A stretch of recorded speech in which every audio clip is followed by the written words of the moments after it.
Hello there, everybody. It's Frank from WNYathletics.com. Welcome to the latest edition. Was this number 5, Western New York High School Football Weekly?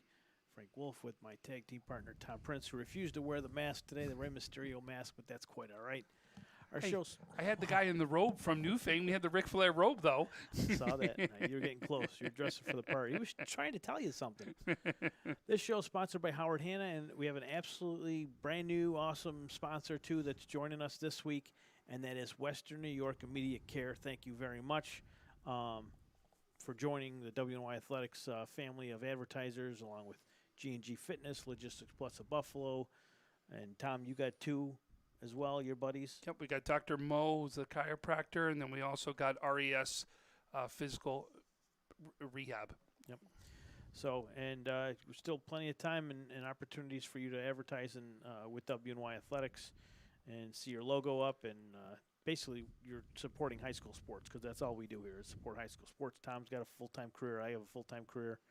Most of us have full-time careers. So, you know, if you could if you got a company out there that might want to sponsor WNY Athletics, it's money well spent, and you know, it's all for a good cause. We're doing high school sports. So basically, week 5, we're going to go through like we normally do all the divisions, and we're going to talk about who's doing what, who needs to do what to get back in the playoff race, because we're in an absolute playoff race. I mean, you look at that A division alone, Tom. It's A South, to be specific. Well, even A North has some wake-up calls coming up. No doubt, I agree. So it's getting crazy, but it's fun. It's fun, and that's why we have a show dedicated to high school football in Western New York. And you know, yesterday we had a meeting with some of the guys that are working on the Dick Gallagher banquet scheduled for mid-December. That's coming along nicely. We are looking for a former high school football player, now turned accountant. If you're out there and Dick Gallagher helped you throughout your football career, recognized you, and now you're like a CPA and you want to help the Dick Gallagher's banquet, we're looking for someone to help us out there. Get a hold of us, or get a hold of Lane Jankowitz or Dennis Sarro or Phil Stasiak, and see if we can. We could use your talents, is basically what I'm saying. But that's going to carry on. We met yesterday and tried to see what needed to be done and that kind of thing. You know, Dick's playbook, everything was up here for the most part, so we're trying to untangle that. Connolly Cup banquet's set for December 4th. The Trench Trophy is, that is December 11th at 6 p.m., so at the Elks Lodge. All media welcome. And Tommy, I love this new thing you're doing on the website. You know, your top players of the week, and you got them categorized appropriately. I'll have my sideline report out tonight, probably about 9:30. I got a few more people I'm waiting on who we're going to nominate for this, that, and the other. Alexander Hind from the Randolph Cardinals is going to be checking in with us today about 7:30. We're going to talk to their top running back there was on pace and still on pace to reach 2,000 yards, if you can believe it. It's a lofty goal, but 928 right now. So he's got a shot. We'll have to wait and see. I mean, if he plays 10 full games, which he should hit it. Will he hit it in 8 games? I don't know if that's doable, but the way that team has played this year, and then that big win Saturday over CSP tells you that he has a real shot of getting to 2,000. So we're rooting for him. Yeah, I mean, and not only that, it also leads in touchdowns with 11 touchdowns still. And now where's Butera? I know he's 2. How far away is he, Tom? He's in that 840 range? About 80 yards behind. And 843. And he's got a legit shot too. We're going to talk about some players and teams and things as we get the show going here. Tommy, did you want to start off with the Monsignor Martin? What did you? Sure. Let's go to your schedule today. Well, first of all, listen, we got to go Canisius St. Joe's. It's one of the biggest rivalries here in Western New York. We talked about it. Joe's is down. We get it. We understand. Canisius with a big win right now. Right now, the leaders inside that Monsignor Martin division, or in that Canisius game to be there, is. I apologize, but Tyler Baker had went for 11 for 12 for 151 yards, 2 touchdowns. How many yards? 151 yards. Daryl Hamilton had 5 carries for 38 yards and 2 touchdowns, and Mike Doctor with 3 receptions for 41 yards and 2 touchdowns himself. So you can see they were absolutely spreading the ball right there and got a lot of guys involved in this game. Yeah, and it was no surprise the way that this was lopsided. We had a feeling there's so many sophomores on that St. Joe's team. They're building for the future. I understand what Coach Corona is trying to do. You know, he walked into a tough situation. It was a tough breakup when Landry left. The coaching staff, and it doesn't look like the school were on the same page with what they wanted to accomplish. Landry wanted maybe more help bringing kids in and waiving some fees that they just don't have, that they may have that luxury over at Canisius. Who knows? But, you know, Corona walks in right just COVID hits, so he pretty much loses that first year. You got really nothing to base off of the previous year. You know, that first spring was going to be a challenge, and you're going to see that continue this year. But those young guys, those sophomores, Tom, they got, I mean, it wasn't pretty, but they saw how far away they are. Right. And they're getting in the time. They're getting Yeah. field time, right? Then that is huge, is they're getting some field time, and that it's at least can see how we build and what is our off-season going to look like, because we know how we're going to need to prepare for the next level and to take the next level, to take the next step. We're going to be able to do that over the summer. And, it didn't occur to me, but I saw Nick Todaro Saturday morning. His son plays soccer, or my son plays soccer. And I got to talk to Nick for a little bit, and he made a lot of sense. He made a lot of sense because he walked into a similar situation at Maryville. Agreed. Where he didn't have a lot to go off of from the previous year, film and things of that nature. So you kind of just threw things at the wall, see what sticks, see what you can work with, and then apply it into the fall. So and not only that, he had a senior quarterback, right? Loses a senior quarterback, loses all that leadership in a very short period of time. Now has to go almost from the beginning again and start over. It's exactly what he had to do. Yep. So he's on to something there at Maryville. Absolutely, he's on to something there. Can they get back to where they're challenging the Cheektowagas and those other schools in B? We'll have to wait and see. They've got a big one coming up right around the corner with Maritime. We're gonna learn a lot about that team. Well, I mean, listen, Maritime is strong, No. so I'm not expecting, that to be a close game. But I'll tell you, Maryville's got the guy they need right there, and the guy that's going to be able to take and turn that around. Todaro. It's Todaro. There's no doubt about it. I like that. I like that hire the minute they got it. There's no doubt in my mind they're going to take the next step. It doesn't happen overnight, but it's already starting to happen. We're seeing the wins starting to come. We haven't really talked about them a lot yet, and we're a little bit out of sync here. We'll get back on track with the Monsignor Martins. Don't worry. But Kevin Jobity Jr. is playing for the first time. He's a senior. His father, I believe he had a cup of coffee in the NBA. I'm pretty sure he played in the NBA at some point. So he had a shot. There's athletic bones there. He's got something in him, and he's playing on a different level. And we're just starting to notice him. You saw him back in the preseason. Saw him. I looked up to him. Is what I did. You don't do that often. So we'll have to take a look at Maryville and this Kevin Jobity Jr. player. Again, he might be someone that, because he's just playing football, his mom didn't want him to play. So it took some convincing, and thank you, Mom, for letting him come out, because he's a special athlete. And we're going to get to know him, and you'll probably get to see him firsthand at that Maritime game. This kid is a game changer. And Coach said that in the beginning. He goes, I want you to take notice, Western New York, because this kid's for real, and you're going to hear about him as this season goes along. So back into the Monsignor Martin, and then St. Francis Cathedral Prep. They went down to Erie on Friday night, and that was a game, if you read any of the Erie high school papers that do it, that Cathedral Prep is still Loaded. known as one of the top programs in the Northeast, high school football. Just a couple years ago, everybody on that team went D1, offense and defense. They were all D1 prospects. They all went D1. So St. Francis rolls in there with still a bit of a young team. I mean, outside of Jimmy Scott and Kamal Clark, that's a young team. You got Steve O'Trempa Jr., the quarterback, is just a junior, I believe. He's a junior with a year of experience. So, but with a spring season of experience. Well, absolutely. But again, he played with them, and he got a chance to play in those Canisius games, in that Maritime game. He's got some game experience that was needed. So Franny's goes down there. They hang in there. They put up a fight. They do go down in the end. Tommy, it was fourth late quarter. fourth quarter. Yeah, it was late fourth quarter. Franny scores a touchdown, gets within 1. They decide to go for 2. They don't get it. And on the ensuing kickoff, Cathedral Prep scores a touchdown. They run it all the way back. So that was it. That took the wind right out of their sails. But what a fight by Coach Jerry Smith's kids. You will be there on Saturday for the Archbishop game. Is that it? Yep. Out of Ohio, who's one of the top programs in Ohio.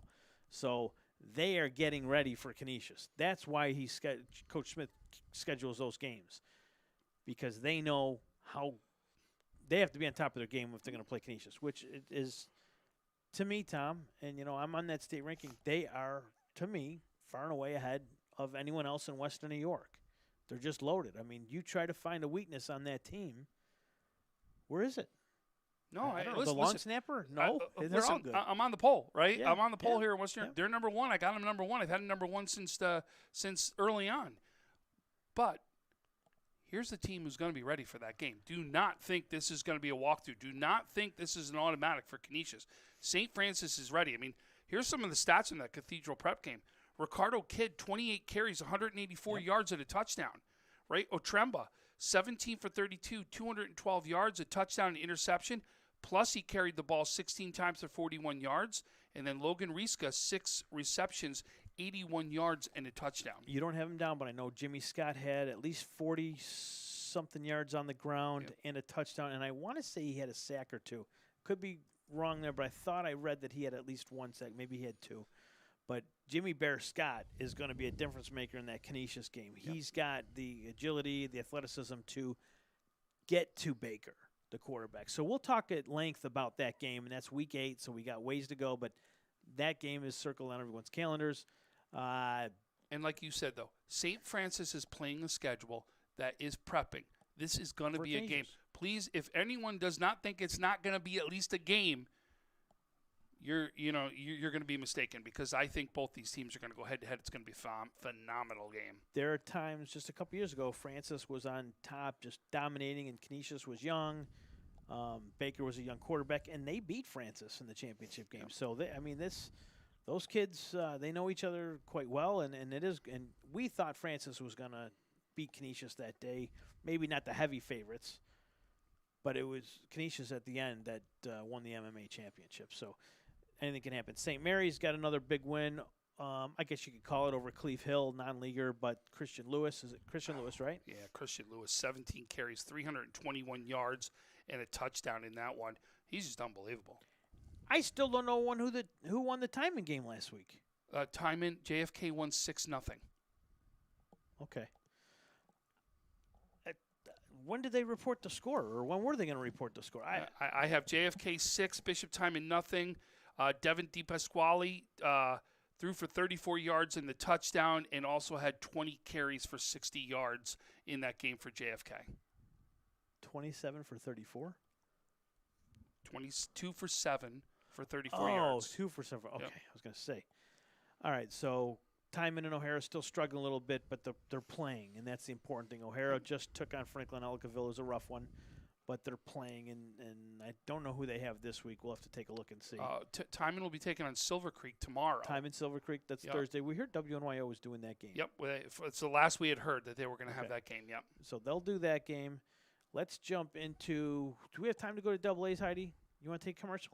Heidi says it's time to take commercial. We'll be right back after word from our sponsor. You're watching WNY High School Football Weekly. I love being home. There's nothing better than owning the perfect house to come home to. You've earned it, and we'll make it happen. Our local real estate experts and in-house team of financial professionals make buying or selling your home simple. Howard Hanna. Home happens here. I love being home. Are you in pain from a no-fault car accident? Don't wait. Call RES Physical Medicine and Rehab today and take advantage of our 24 to 48-hour appointment pledge. One of our medical professionals will see you within 48 hours. RES offers DXD imaging for a more accurate diagnosis in less time.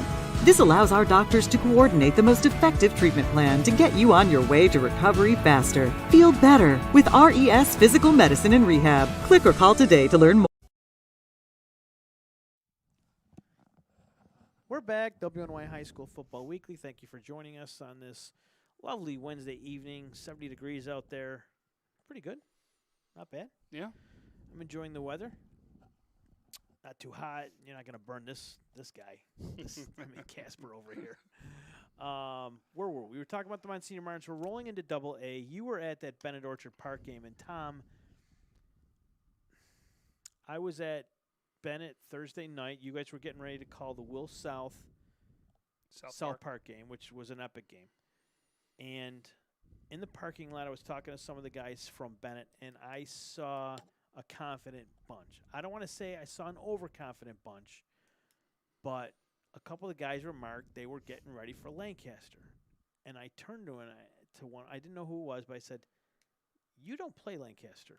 You're playing Orchard Park. We waiting for Lancaster." It's one of those things that I just walk away. But because I'm not a coach. But you can't overlook anybody in Double A. I don't care what happened the week before or how bad this team lost or if Lancaster beat this team a week ago or whatever. You have to prepare for everybody each week. You really can't look past anyone. And I'm not going to say Bennett was looking past Orchard Park, but it sounded like they thought they were going to roll them after watching Lancaster do what they did.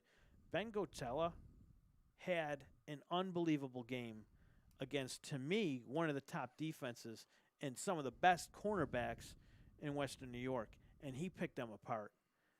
And Bennett needs to go back to the drawing board, and I would stop worrying about Lancaster and worry about whoever they're playing this week, which is Lancaster. But you get the point. You have to. Orchard Park always does this, don't they? They always play Bennett tough. Especially in the regular season, you've seen Bennett come back and split sometimes between the regular season and the postseason. Listen, the first half, honestly, Bennett couldn't stop the pass, and Orchard Park couldn't stop the run. Is ultimately what it was. Which is what I would expect in that game. Yep, is exactly what it was. And it was going to be who went into halftime and made the necessary changes to make some stops. Okay. So what adjustments did you see Bennett make, and what adjustments did you see Orchard Park make in that game? Obviously the stops only came when Orchard Park did stop the run eventually. And that was the difference in the game.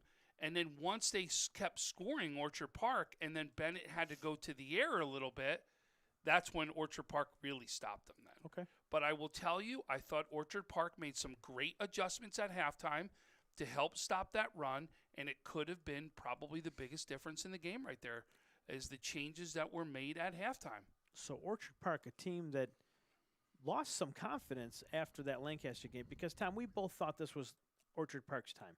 If they were going to go into Lancaster and win 2 weeks ago was the time. Didn't happen. They were embarrassed. What did they do? They could have choked the next couple of weeks away and probably still snuck into the playoffs, but they didn't. And that's a resilient bunch. So my hat's off to that entire coaching staff for getting those guys ready for Bennett, because Bennett looked like the perennial power of Double A. You know, you got a guy like Rashad Perry on the line. I'm having nightmares, and I don't have to block that guy. Let me tell you something. He walked up. If you have not seen Rashad Perry up close, you got to get your opportunity. And Harry Skull has a picture right now of him where you see, and I'm going to tell you, I have never seen a player here in Western New York that is built like this player is. He is just a true man out there. Yeah. Just unbelievable. I mean, his physique is unbelievable, and what he is capable of doing on a football field is just second to none right now. It really is. He's tough player. But it takes 11 on both sides of the ball to concentrate, and you always have to respect your opponents. Orchard Park, Bennett, Lancaster, Clarence, those four teams specifically in Double A, they're coming out ready to play. Yep. Each and every down. They're not overlooking anybody. Those four teams, and Clarence, Lancaster, and Orchard Park, to me, are the 3 best coach teams in that division because they just don't ever take anyone lightly. And they're always prepared and ready to go. And I was shocked at some of that. But here's the thing. Bennett's getting in the playoffs. Listen, Bennett is going to get in the playoffs. that team can run the ball. That team can play defense against the run. I'm telling you, they're going to be there. And I'm going to tell you, now the matchup becomes Lancaster-Bennett, right? Absolutely. And this is where I want to see what happens because we have not seen Lancaster throw the ball really yet. They really have not thrown the ball. And will you have to throw the ball against this Bennett team at one point? And will you be able to stop some of this run? Because no matter what, even in a loss that we're still talking about here, Bennett still puts up 36 points, right? Yeah. So, They're scoring, what, 50 points a week before that? So listen, even in a loss, they still have got a ton to celebrate and a ton of positive right there. But I will tell you, we talk about it every week after week. One of the top coaching staffs in Western New York is Lancaster. They'll be ready. They'll be ready. And I want to know what scheme they're going to have to help stop that run. We'll have to wait and see. Maybe we can get Coach well, we can't get Coach Brusso now. He's in the film room, I'm sure. Coach Manziel, he's one of the best defensive coaches, coordinators in Western New York. AA Clarence with a nice win over Will North. That was here in Williamsville. You got to get some stats, though, in there, All right? right? Oh, yeah. So, you want come on. stats. Ben Give your Casella, stats. 26 for 37, 419 yards, and 6 touchdowns. Unbelievable. Keegan Mancabelli goes for 12 receptions. The first time we've heard this. 200 yards receiving, right, and a touchdown. Plus, he carried the ball 3 times for 71 yards. And then Dylan Evans, another one who has been underrated this season as far as some of the awards that are out there. 7 receptions, 114 yards. He goes for 3 touchdowns. That's 3 out of 4 games where he's had 3 touchdowns in a game, 3 out of 4 times. I'm telling you, watch this kid. He's for real. But Keegan, I'll tell you, was unbelievable in this game, receiving. And there was also what we don't talk about. He had a pick in this game. And the return yardage that he had was also set Orchard Park up for great field position. I'm telling you, this That's kid had huge. a game. Field position is huge. If you can start your drives at your 40, 45, you only got half a field to work with, and then you've got these wideouts like Mancabelli and Evans. Evans is, to me, he's just highly underrated. I don't know how tall he is. He's 6'3", 6'4". Okay, I knew he was over 6, Yeah. but, I mean, honestly, they had no answer for him. I know Mancabelli reeked in a ton of yardage. I did not see anybody able to stop Evans. Can I throw out a little secret? Yeah. So Dylan's gloves, his gloves that he was wearing. You gave them to him? Nope, Stephon Diggs did though. No way. He was wearing Really? Diggs's gloves, and you could see he took it right to the field. Man, I loved hearing that, and I loved hearing about an NFL player right there doing something for a high school player. How did he get the glove? That's a story for another day. Listen, But Evans was like a man among boys. Talk about. I mean, I know what Big Perry is, but Evans, they had no answer for him. oh, well, I mean, listen. Between the 2 receivers alone, we're talking about 314 yards just receiving. Did he finish with 3 touchdowns? Yeah. Okay, these were 3 man touchdowns. This wasn't like, I'm wide open. There was one in the highlight clip when we started this where you saw him go up over everybody to get that one. Those are real touchdowns. So we're carrying. Can I get into the Clarence Will North game? Absolutely. I don't know much about it other than Clarence got a big win there, a much needed win. They seem to have trouble there. They didn't this past weekend. Setting up a nice. Double A's looking pretty good. They're looking pretty good between Clarence, Bennett, Lancaster, and Orchard Park. We're getting set up for an exciting finish. 8 teams, though, get to the playoffs, right? So those 4 teams could be looking at at least one round at home.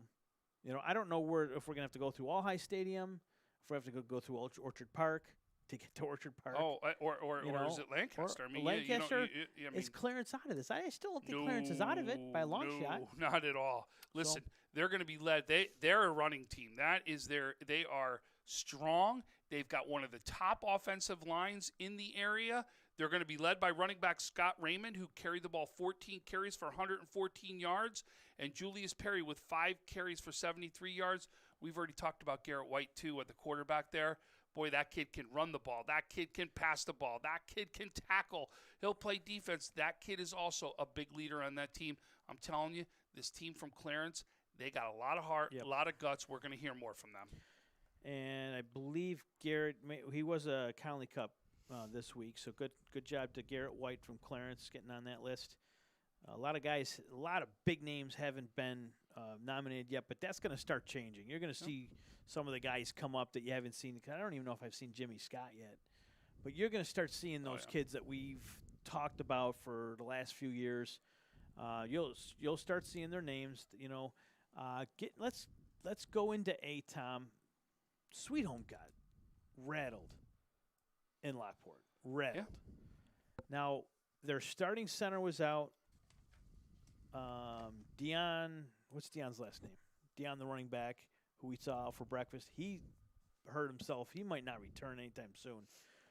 But I did hear they have a new guy named Ziegler at Sweet Home, the kid from Joe's.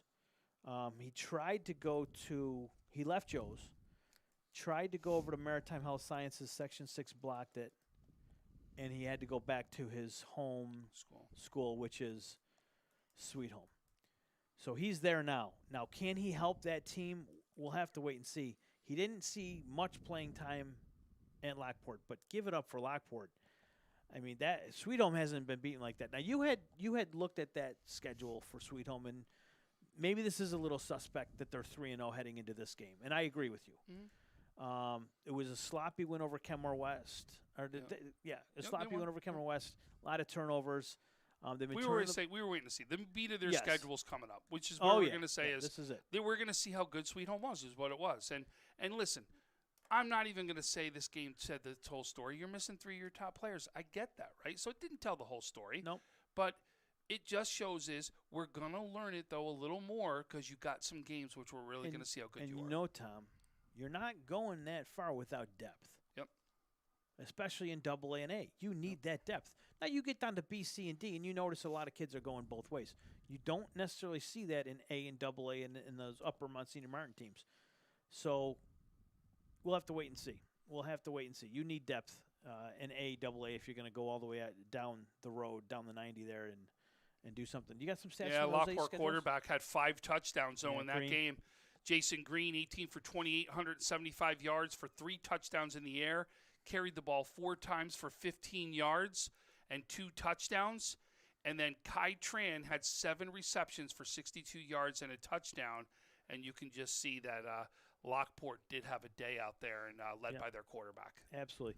We're going to take a quick break. We're going to come in and talk a little bit more of those A's when we return. But before we get back into these A's, we're going to talk to Alexander Hind. Is calling in from Randolph Cardinals. We're going to talk to him in the big game they had last week against CSP.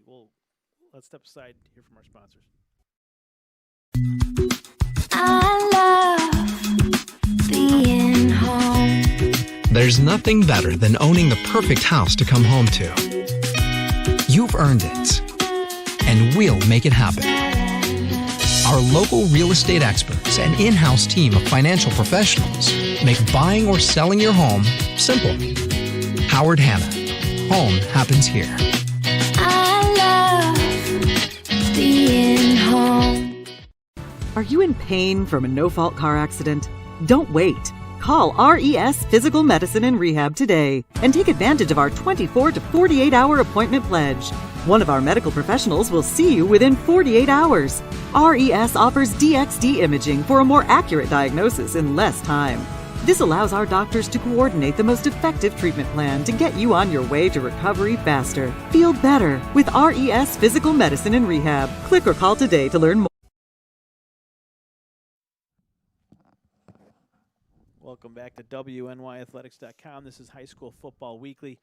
We interrupt our Class A update to welcome a young gentleman from Randolph. His name is Alexander Hind, and you may recognize that name because of his cousin Tyler, the hot basketball player who's now at Damon. And we welcome Alexander Hind from Randolph. Alexander, how are you today? I'm good. How are you? Very well. You got Tom Prince, the Prince of High School Football, and Frank here at Wolf 3328. We appreciate you joining us today. I know you had a rough practice today, getting into the swing of things. after that amazing victory Saturday, a 21-0 shutout of CSP in Panama.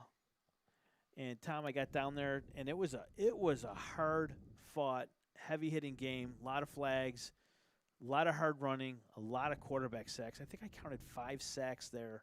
I got there mid to late first quarter, maybe even the second quarter. It was a long drive. Alexander, I didn't realize how far of a drive it was. Yeah, it's pretty far. Where are you guys from? No, How far is it for you? About an hour and a half, almost 2 hours when you got a 7-year-old. Oh, jeez. I'm coming with you. But no, it was a great. No, we had been down there for basketball, so we knew where we were going. We just we had something going on in the morning, so it was going to be a late arrival. But I'm glad I finally got a chance to come down and actually see you. And I knew that it was a different kind of game. You know, Alexander, you've been on this team a couple years now, and CSP has pretty much run Class D. You know, Franklinville, Ellicottville had some success. They did beat them in the regular season a couple years ago, but nobody's really manhandled CSP, Tom, since the Maple Grove days when Kurt Fisher was there. CSP pretty much had their run, you know, with Garrett and Barmore and those guys. But I'm telling you, leading up to this game, Randolph, who they've been beaten up by this team for years.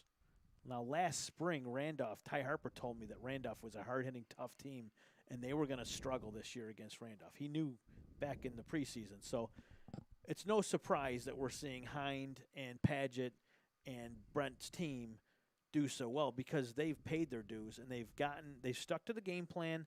They came out, kept working, kept fighting over the last couple of years. They licked their wounds. They got up and lived to play another season. Here they are. Alexander, you're a senior, right? I'm a junior. You're a junior. I'm sorry, buddy. Junior. Sorry. Paget the senior? Yep, Paget's senior. Paget's the senior. Both wrestlers. So you know they're feisty. Alexander, going into the season, were you sick and tired of getting beat up by CSP? Oh, yeah, I hated it. It sucked. It was like the worst thing ever. So what was it like, the ride from Randolph going to Panama, getting ready for this game? Talk us through that week and just the guys in the mood, the locker room, and just what kind of practices Coach Brown had prepared for you guys leading up to last Saturday's game. Start with the practices, man. The practices, Monday practice really wasn't that good. Tuesday practice, coach was on us. We were conditioning like we never had before. We were getting ready. Line was working. Everyone was working. And, I mean, the bus ride up there, it was like silent. No one said a word. We all just wanted to get out on the field and just play already. We just needed to get it done.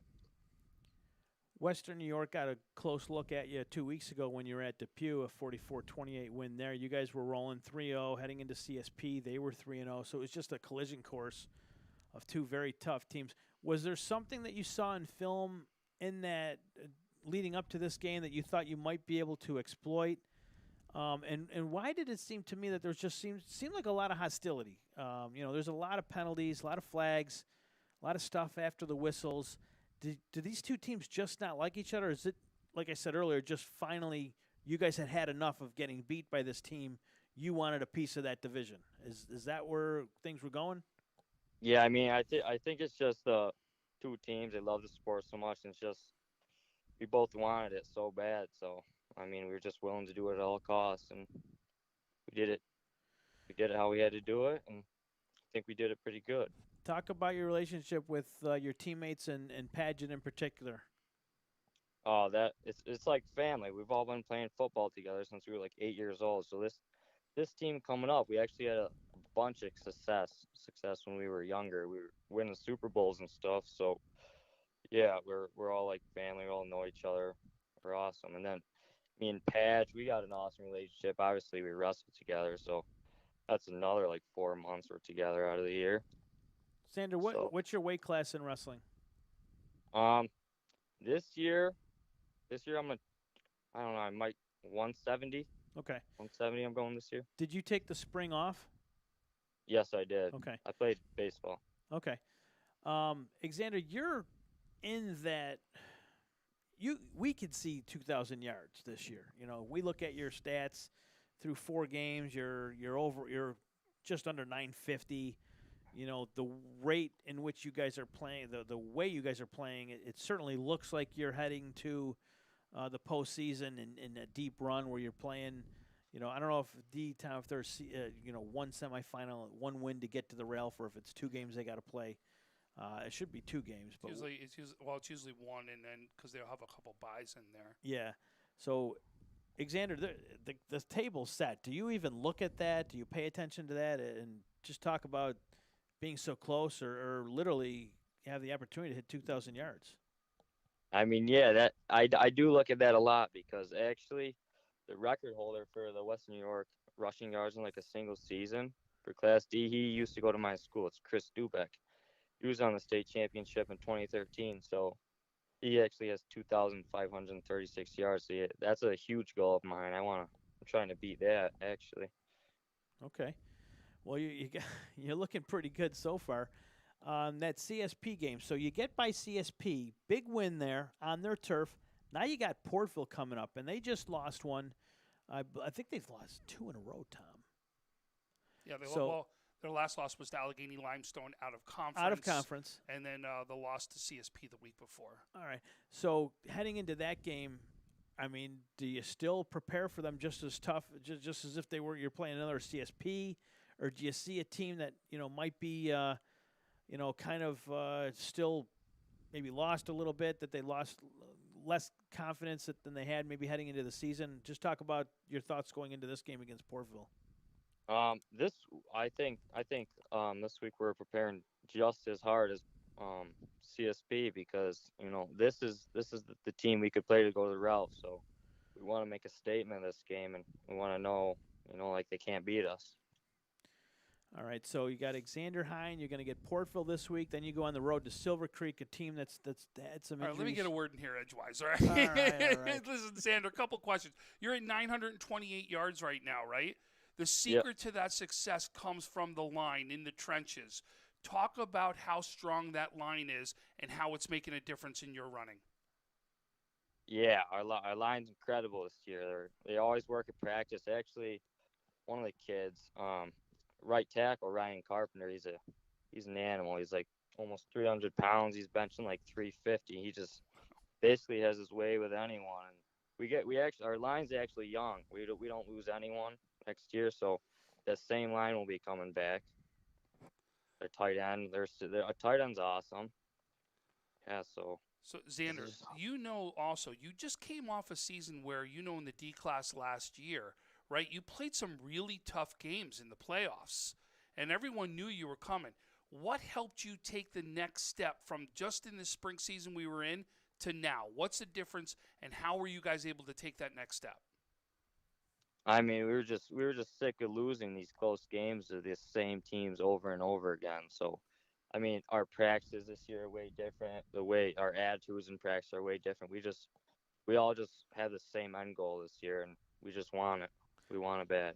Was that one of the kids that, I mean, Padgett and yourself stood out, obviously, but number 87, is that the tight end you were talking about, Huntington?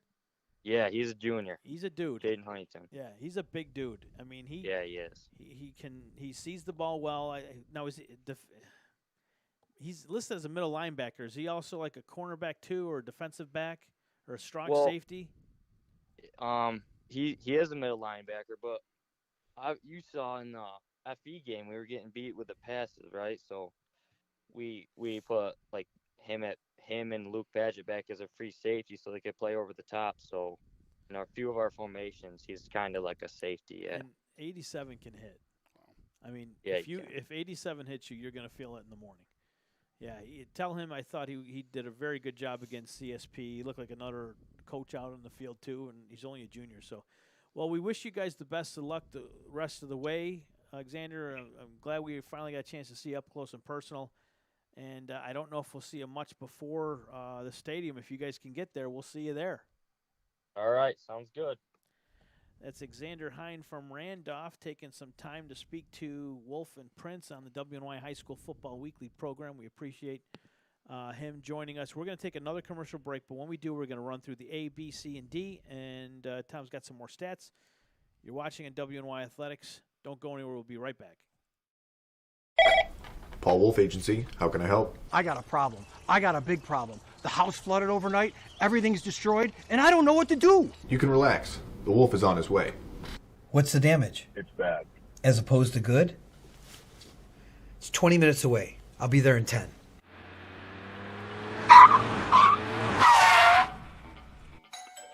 You're Teddy? Yes, sir. I'm Paul Wolf. I solve problems. Oh, good, because I got a big one in here. May I come in? Absolutely.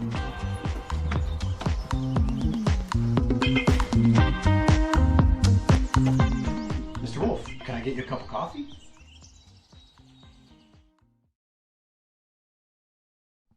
Welcome back to WNY High School Football Weekly. Want to say thank you to all you watching at home. I saw my buddy Connor Desiderio checked in for a little bit. Connor's a good dude. Wheeling and dealing still on the mound. I need Paul from the Muni League to get a hold of Connor Desiderio. He can use a lefty on that in that rotation. So Desiderio, take a look for You don't think he's got enough pitching as it is? Were you in Battle Creek? I was in Battle Creek. They need more pitching. Connor, go take a look at the Wolf. The Diesel needs you. I think they need him. I also saw John Godfrey, Julio DeJesus, our good buddy down in Fredonia, Brian Thomas. Thank you very much for watching. I see Jennifer Jeans watching. Dean Michelli, thank you very much. We appreciate you watching. Tom, A's. We talked a little bit earlier about Sweet Home getting beat up there by Lockport, but let's talk about Jamestown, West Seneca West. Butera, again, just unstoppable in that game. He just kept on going and going. They just had no answers for Butera. What did he end up with? 22 carries, 176 yards, and then Drake was 11 for 16, 128 yards and 2 touchdowns himself. So this is the rematch this week against South Park. Class A championship from last year. South Park just lost a game to Will South, a game in which that you did. Was that Fayok and Simon with you? Who did that game No, it with was you? John Simon that was with me, and Jake was on the sideline. He was our sideline reporter, Okay. yep. So I did the Jamestown West Seneca West game, and my apologies to anybody that tried to watch that live. The internet's just going up and down there. There's not much we can do. We couldn't hold the signal like we wanted to. It was a cluster from start to finish, from front to back. I said some things on a hot mic, embarrassed myself terribly. I do that a lot normally, but this time I really did it, and I apologize to anybody that I offended. Again, I don't think I said anything too bad. It was all in the heat of the moment. It's that Italian to me, Tommy. Too much garlic that Listen, afternoon. some of us just expect it. We go with it. We roll with the Thank punches, you, right? Tommy. Thank you. Just gotta expect it. Here's the thing. When I'm putting those broadcasts together, and you know this, if you do this, you know it. Everything is set, perfect. 5 minutes before the game, nothing's wrong. Everything's beautiful. You're dancing around in there. Next thing you go, a minute to go, the internet goes down. You're like, what? What happened? Or the audio goes out. Something. Anyways, if you do what we do, you understand. We just got to turn our mics down. You knew the rant was coming, everybody, at one You point, knew it was right? coming. You knew it was coming. I got it. So. Hey, I got to the half hour into the show. 45 minutes into the show. Let's keep going here. Hamburg, Amherst. Hold on. Talk about the Will South, because there were some big games in that game. I'm going by your schedule. You Wait a just minute. talked about South Park, though. I'm going by your schedule that you wrote before, and you got Hamburg, Amherst. I'm going to get to South Park. There's a lot to digest there. Hamburg almost loses to Amherst. Teddy McDuffie Jr. goes off. Hamburg has to rally to win that game, but they're back. They're 4-0 now. Yep. But that was a real scare for Hamburg because we were looking at Amherst, and they've been throttled a couple times this year. We're expecting Hamburg to go down there and win. Hamburg's expecting to go down there and win, and it almost doesn't happen, and they have to come back in the fourth quarter to win. Major wake-up call for Hamburg, but they needed that scare. Because Hamburg, they really haven't been elite, right? The last few years, we haven't really talked about them. But listen, they're in the mix, right? They're absolutely in the mix. Their running back, Devin Collins, has been unbelievable this year. He goes 21 carries, 183 yards, 3 touchdowns again in this one, as we have the battle of the running backs right there. You talked about it. Teddy McDuffie, 20 carries, 152 yards, 2 touchdowns, then catches the ball for 3 receptions for 51 yards, adds another touchdown himself. He's got 3 touchdowns in the mix. And then also for Hamburg, Ryan Gomolka, 4 receptions, 61 yards, and a touchdown. And Hamburg comes back for a big victory in that one. It's the year of the running back. It's the year of the running back. Listen, year of the running back. We've also got some hot quarterbacks We up have top that we've 4 been or 5 talking about. quarterbacks that easily are right now in the running for County Cup. Absolutely. If you think about it. I mean, think about it. We talked about Casella already, right? We talked about Baker. Baker, right? Trey Kleitz. You quietly Clates. Alexander Payne. Yeah, Xander Payne Alexander over Payne in from Medina. You can't not talk about that kid. Listen, you also want to talk about South Park, Willoughby, right? Willoughby, up till last game, has had a phenomenal season, too. And you know what? You got to expect a young kid to struggle every now and again. Will South has been – we're getting into Will South Park. You happy now? We're getting into South Park. Are you okay with this? Will South Park. I think that's one of those games where you come in, Tom. South Park has been playing so well in that A. And you see Will South coming in that had struggled, that needed to win this game to have any hopes of getting into the playoffs. And I think South Park kind of took a look at that and maybe underestimated this opponent a little bit. It's certainly possible. But Will South was ready. Defensively, they did things last Thursday night that I remember seeing them do a little bit about against Jamestown. When the game was out of hand with Jamestown, they made adjustments, and they made Drake and Butera's life living hell in that second half. They negated some of what they were doing so effectively in the first half, and that's exactly what they did to Willoughby. And it's a young quarterback. You got to expect this kid to struggle every now and again. I didn't like what I saw online during that stream. I had to knock people off of that. We're not going to attack high school kids. We're never going to do it. But if I ever see guys doing it on our streams, we're throwing you right off. There's no place for that. None whatsoever. Willoughby is going to be a fantastic quarterback for the next 3 years. And, I think he's going to have a nice bounce-back week here against Jamestown. He's going to get stronger and stronger. Once he stronger. sees these defenses once and knows how to make the adjustments, he's going to get better and better. There's no doubt. But don't hang your head. Keep your head up, Willoughby. You're a good kid, good quarterback. And I'm excited to watch you play the next few years. And you're still considered as one of the top guys, especially with the numbers. You're still in there. I want to say he's still second in passing is what I want to say. Oh, he was throwing 5-6 touchdowns, Tom, was he not? He's still second in passing with 1,182 yards. The only one who's ahead of him is Casella. Okay, 13 TDs. So I thought he had a couple more. 13 Maybe he had some rushing TDs too. But either way, keep up the good work. It's unbelievable. But Will South knew this was the game they need. They needed that one game that they could put their check mark on, right? They could put their stamp on. They could make their statement. They did it. And this was big, and that was what that team was fighting for. Well, they had Jamestown on the ropes. Yep. The game was on Spectrum. We were sitting here watching it. Jamestown got off to an early lead, but then they took their foot off the gas. They went for it deep in Will South territory, had the pick six, came all the way back, gave Jamestown some life. Gave Will South some life, and then next thing you know, they're back in the game. Will South was driving at the end. They threw an interception then that ended it right there, but they were driving. Tasca, the quarterback, goes for 186 yards and a touchdown. Christian Dewar running the ball was phenomenal. 19 carries, 107 yards, 2 touchdowns. Nathaniel Zachary also carried it 12 times, 52 yards and a touchdown. And Brett Johnson goes for 52 receptions, 92 yards and a touchdown. And then we don't want to forget Perel Fulgham, 21 carries, 210 yards in a loss. 3 touchdowns in a loss. Yeah. He was phenomenal, and he picked up and was trying to put South Park on his back to a victory, did everything he could possibly. Fulgham's good. He had a couple breakout games last year in a backfield that featured Keith Jackson, and Fluid got the ball at times. But this is Fulgham's year. He's front and center in that offense. And as good as Willoughby is, he needs Fulgham to help carry that load. And he did a great job in that Will South game, no question about it. I'm extremely excited about this Friday night's game down in Jamestown. That is going to be, someone made a comment that I can't believe you guys are building this game. You have no idea. South Park is a tough physical team. Jamestown doesn't play a lot of tough, physical, punch-you-in-the-mouth type teams. South Park is going to do that on Friday. Now, I'm not saying South Park's going to win the game, Tom. Yeah. I'm just going to say that this is a different type of team that Jamestown normally faces, and South Park remembers they have the confidence. They won last year at Strider with, the money on the line. You know, they go for 2. They win the Section 6 championship. Jamestown hasn't forgotten, but neither has South Park. So this is going to be a classic game.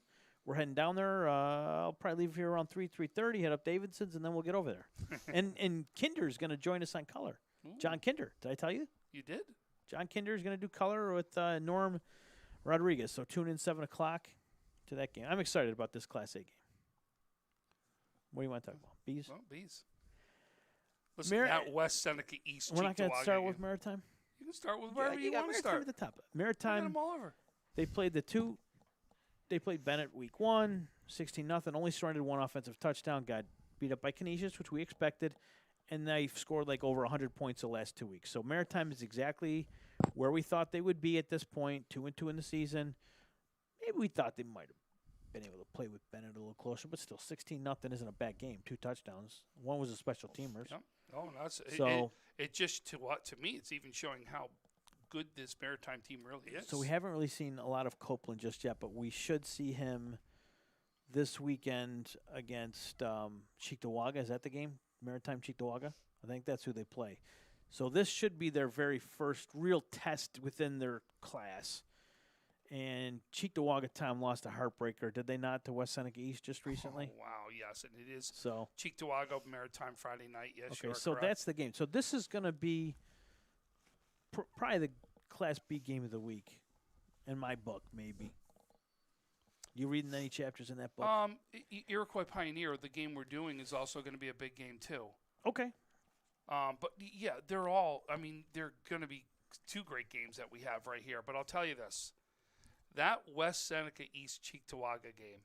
First half, you really thought Cheektowaga was going to win this game, and it was going to be all Cheektowaga. And this is with the quarterback at West Seneca East going down because I think he broke a collarbone, but he absolutely did something to his shoulder, right? So he breaks his collarbone or has a really bad injury. I'm sorry, I shouldn't assume that he's exactly what it is. Has a bad injury, comes out.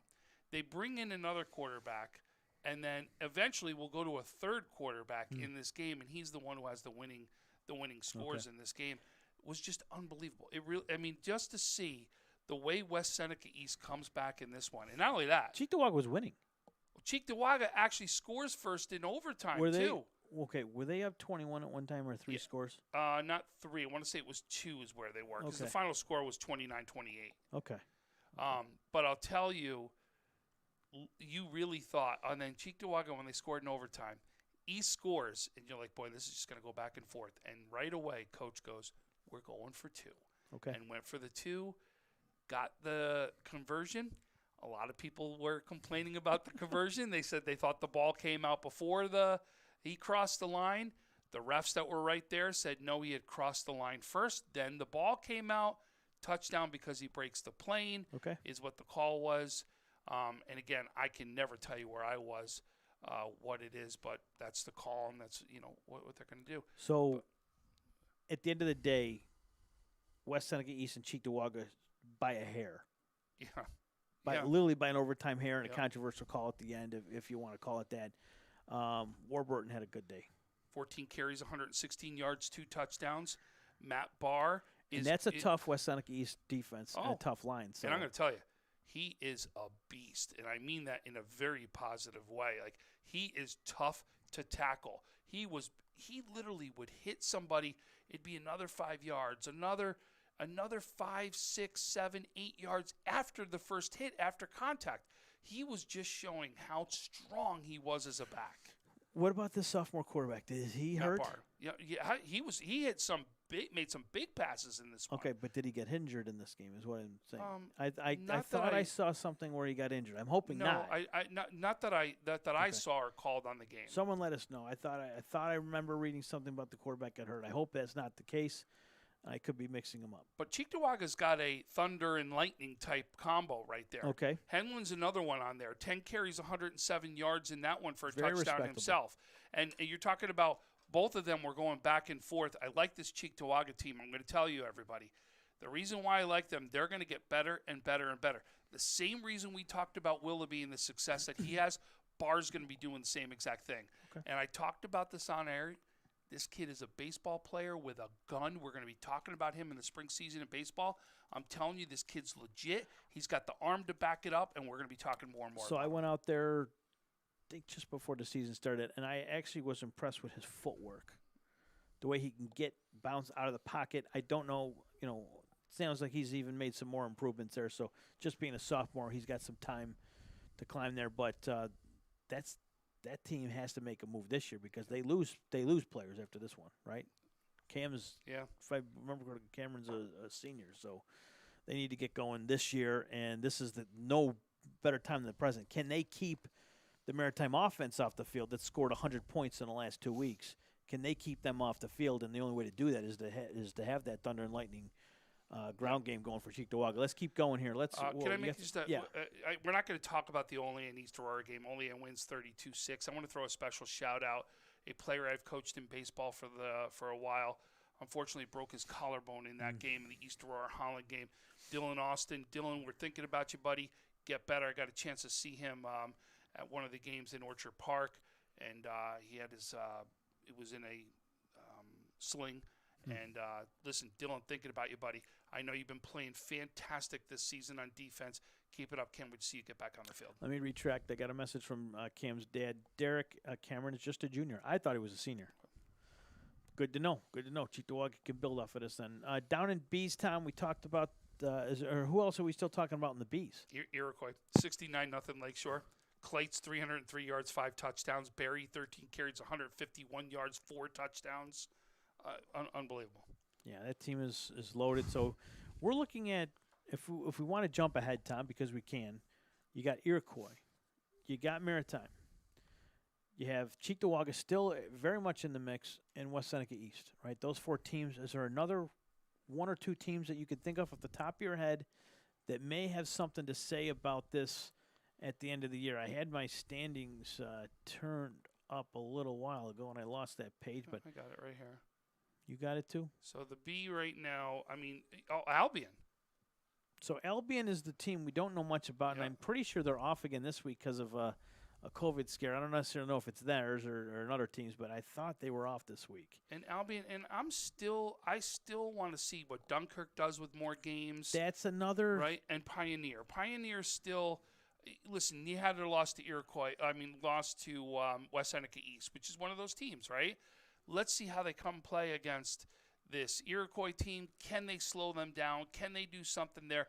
Defensively, they're going to be able to do a lot. They've also got a great running back in Bunsey. Let's see what they do as far as Pioneer's concerned. Sounds good. We're going to have, because we are running out of time in the show, let's get into the C's, Tom. C North, Medina is still one of the teams that you got to keep on talking about. Then Fredonia and Salamanca come into the mix now.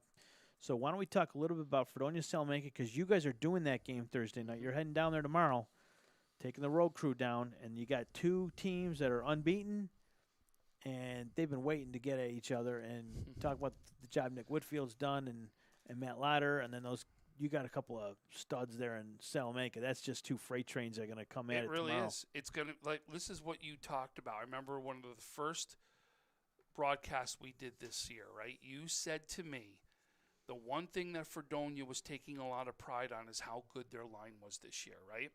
Well, guess what? Your test now comes. Oh, yeah. Because Salamanca's absolutely. got a line, and they're going to be ready, okay? That's going to be the test. Can Salamanca slow down the train of Whitfield, right there, what he's going to be doing, passing the ball? Same with Lauder. Can they slow them down? But I'm going to tell you, if that line does what I've been seeing them do and how big and strong they are, watch out. This is going to be a game. I know Salamanca's had a couple of Connolly Cup nominees, and so has Fredonia. Fredonia last year, Tom, and everyone had to deal with COVID, but we just thought that team underachieved last year. With the amount of talent they had what should have been a very promising season, and they didn't. And I think they're still upset about the way things unfolded last year. I think they're using that as motivation this year. It certainly sounded like that when I was there in the preseason talking to their captains, that they wanted to make a statement. Yep. They weren't happy with the way things went last spring. But last spring didn't Whitfield get hurt towards the end of the season? he did too? have an injury. I don't know if that kept him out of. I don't know how much time that kept him out of. Maybe it did towards keep him out. the end. I thought it Yeah, did something. yeah. Did that have anything to do with it? But listen, Could have. it's a new year, new season, new time. They've got the start off they wanted. This is a big matchup right here, and like some of the names. Stallman's the name we got to be talking about with Salamanca. I mean, that kid's a beast running the ball himself. Another big running back, a guy that's going to pound and get every extra yard right there. I'm telling you right now, I'm going to go right there. I want to see the line play. You're going to know right away which team's going to go after this. You'll be there 7 p.m. tomorrow on WNY Athletics, on our Facebook, on our YouTube, on our Twitter page. You'll be able to see that game at 7 p.m. I want to thank Coach Bart for giving us the space to do our game. We appreciate it. We'll be down. Tom, what time do you think you're going to roll into Salamanca so they can have the red carpet ready for you guys? I mean, let's see. I'm thinking I want to be there start setting up by 5. I won't be surprised I'm there, 5:30. Okay. All right, so that's the big game. Also down in Tom. We did the Newfane Springville game, right? We just did on Monday. I want to give Newfane some credit. They got their first win. This Ryan Cramp at quarterback was unbelievable in the game. 15 for 19, 354 yards, 4 touchdowns, 6 carries for 20 yards and 2 touchdowns. He had 6 touchdowns himself in this game. And then Scotty Penwright, 4 receptions, 108 yards and a touchdown. I'm telling you, this is a game that this is a team that Akron on the ropes, right? Almost gave Akron their first loss. Mm-hmm. They go down and show this. The quarterback here, I'm telling you, Cramp was unbelievable in this game and was constantly finding open men. Did a fantastic job. Big reason for Newfane getting its first win. Was he the guy wearing the WWF? He was. Okay, good for him. down in CISO, Depew got another nice win. Alberti again. Alberti's a stud. 175 yards, 3 touchdowns for him. Yeah, and Wilson had another big, strong showing, a bounce-back game after that Albion game for the week before. Luke Atlas, 121 yards and 2 touchdowns. Wilson went up to play that game, too. It's not like the Albion's a C team, but anyways. So C's looking pretty good. We haven't even mentioned Medina's name when it came to, these other schools. Well, Medina was off. Remember, they didn't have a game. That's right. We were supposed to go broadcast that game. What's going on with Medina this week? Do we know who they get? Southwestern had a nice win, too, speaking of C over teams. Chautauqua Lake, 51 They're starting to find their stride, too. That was another team that had a returning quarterback, but some young guys. Hoos missed all of the spring season. He's back there. I thought Southwestern had a guy on the Connolly Cup, Tom, and he did. Cameron Lemke. Don't know much about him. Congratulations for him, and good job to Southwestern to turn their season around after those 2 tough losses early in the year. So they've seemed to figure things out there. Medina's got Cleve Hill. Okay, so that's a nice little battle there. You got some nice running backs there. On those, well, we know we have a nice quarterback in Payne, but those are some fast teams. Cleve Hill has to get back and has to find their winning ways again. They had Tonawanda to win, then they lose to St. Mary's this past weekend. The only other game I'd highlight in D would be Silver Creek, Cattaraugus, Little Valley. Silver Creek wins 27-14. Their running back, Aiden Piccolo, 23 carries, 184 yards and 2 touchdowns. Makes a statement in that one. How about the other guy, Eggleston? Eggleston, 8 carries, 40 yards and a touchdown for himself. Good for him. So D, again, the game last week was Randolph CSP, with Randolph getting a 21-0 win. Kudos to the chain gang down there at Panama. I saw Johnny Swabik's father there is on the chain gang, so shout out to Mr. Swabik. Did a great job. Got banged up, Hinsdale. You all right? Yeah, took a cleat to the I to the did chin. see that. Got stitches. He was making a touchdown saving tackle. I saw that. He tackled him too, but I heard he got a little precautionary. They kept up. him out, Yeah. the freshman. So, keep your head up, buddy. You'll be back on the field before you know it. No doubt. Tommy, other your top performers that you want to mention before we get into our Logistics Plus Freak of the Week. So anyone we haven't talked about, the only guys we haven't talked about quarterback wise. Alexander Fletcher, Niagara Wheatfield, 12 for 19, 183 yards, 3 touchdowns for Niagara Wheatfield. Aiden Kennedy, Southwestern, 171 yards, 3 touchdowns himself. AK-47. Here's a name we keep talking about. I'm telling you, I keep saying how strong Grand Island is. Justin Horvath, 161 yards, 4 touchdowns for him. And Lucas Marsh, Franklin Ellicaville, 100 yards, 3 touchdowns for himself for Franklinville, Ellicottville. Running back wise, Vinny Monaco, Frontier, 13 carries, 188 yards, 4 touchdowns. Olean, Jameson Pittman, Olean, 17 carries, 180 yards, 2 touchdowns, plus a reception for 74 yards and a touchdown. We did talk to Xander. We didn't talk about his game. He had 29 carries for 178 yards and 2 touchdowns there. McDuffie, Trevor Berry, 151 yards and 4 touchdowns, plus 6 receptions for 191 yards. And then Jack Bunsey, Pioneer, 14 carries, 132 yards and 4 touchdowns. Wide receivers, the only 2 we didn't talk about was Cameron Lank for Southwestern, 4 receptions, 106 yards and 2 touchdowns. And Kendall Mariarcher for Iroquois, 4 receptions, 83 yards and 3 touchdowns. And then, of course, we did talk to the defensive guys. I don't know exactly what he did, but I can hardly pronounce his name. From Pioneer, he made the County Cup. Jaden Akamvillayasak. Kudos to that dude. I don't know if he got on the County Cup because of his name. No, I have. He got it on because of defense. So I actually have his numbers here. If you could here. pull the other County Cup guys for this week: Jermaine Atkins, Brian Bielek from Grand Island, Team Clayton from Lockport, Christian Dewar and PJ Taska from Will South, Kevin Jobity Jr., Maryville, Cameron Lamb, Southwestern, Matt Lauder, Fredonia, McDuffie Jr., Amherst, Monaco Frontier, this kid from Pioneer, name I can't say, Piccolo, Silver Creek, Forestville, Richardson from Starpoint. Starpoint's a team, Tom, that missed a game because of COVID. We didn't get to see him, but Starpoint actually is a pretty good Class A team. Isn't Grand Island playing Starpoint this week? Is that the game in A? Yep, Grand Island Starpoint, yep. That's 7 p.m. up in Grand Island. If you can get there, if you want to go to a nice A game that's kind of floating under the radars, that might be the game you want to go to. Yeah, I agree. I wonder if I don't know what game Spectrum's doing, but that might be a nice game. If they're doing a game, I hope that's the one they're doing. I haven't heard. If you know what game they're doing, post it or tweet at us. Let us know. We got to get the Freak of the Week, Tom. It's going 8 o'clock. It's almost time for Michael's bedtime. I need my beauty sleep too. All right. All I can get. Freak of the Week. We got the trophies, right? You didn't put the order in, but we've picked out. No, we've picked them out. We've got to get now the names for engraving and everything over to them. So let's try to remember them. We've had 3 so far. Yep. So Jalen Butera was week 1. Alexander Hind and Baker from Canisius. Baker from Canisius, yep. So this week, another quarterback we wrapped our heads around, and we got to give it to Benny Gosella. Yep. I 100% agree with that one. 450 yards, 6 touchdowns. He just was unbelievable. It just seemed like every open man he can find. I'll tell you, this kid's legit.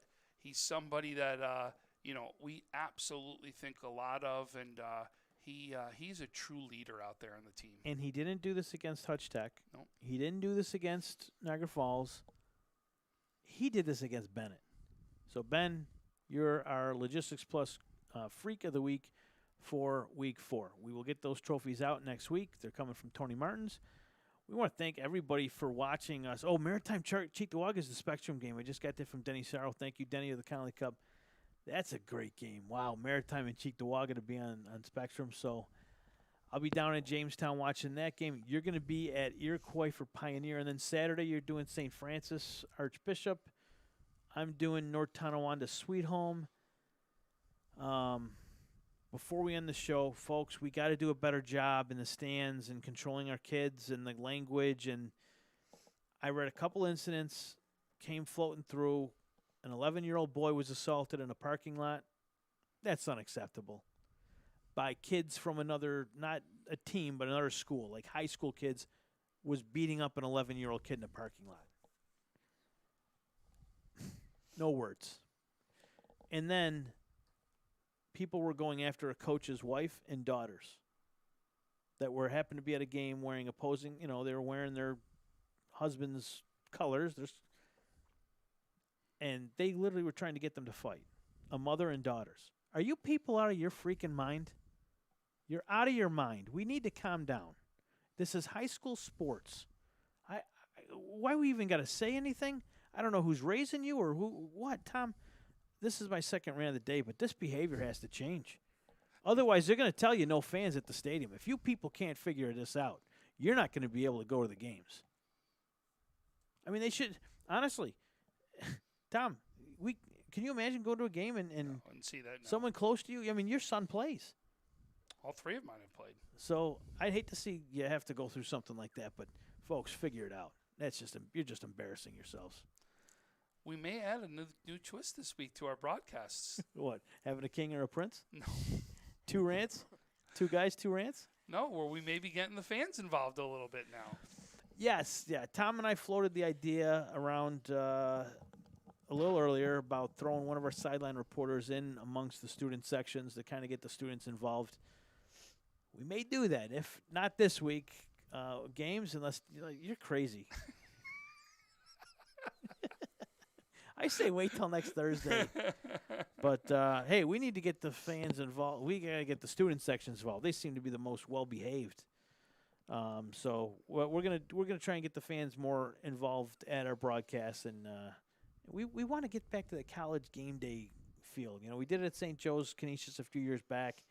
We couldn't do it in the spring because of COVID. This year was kind of another, let's see how things go. But we'll get back to that college game day feel for some of these games we do on Saturdays. We're coming to a school near here. But, Tom, let's end this show. We've went over our hour. We talked to as many football players as we could. We tried to talk about each and every team. I know we missed half a dozen or 2, but look out for later tonight. I'll put out my top performances. Yes. Yep. And my sideline reports is just about ready to go. Week 5 edition. We do this for the high school sports. We do it for the high school kids. And you're going to be safe travels to Salamanca tomorrow. It's not an easy drive, so careful. I'll be fine. We will see you next week. Same time, same place. Thank you to Heidi for producing our show. You were watching WNY High School Football Weekly. See you next week, everybody. When you're ready to buy a home, start your search at howardhanna.com. You'll be the first to see new listings, find similar properties, and connect with a local Howard Hanna agent. Get started today at howardhanna.com. Being home.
When you're ready to buy a home, start your search at howardhanna.com. You'll be the first to see new listings, find similar properties, and connect with a local Howard Hanna agent. Get started today at howardhanna.com. Being home.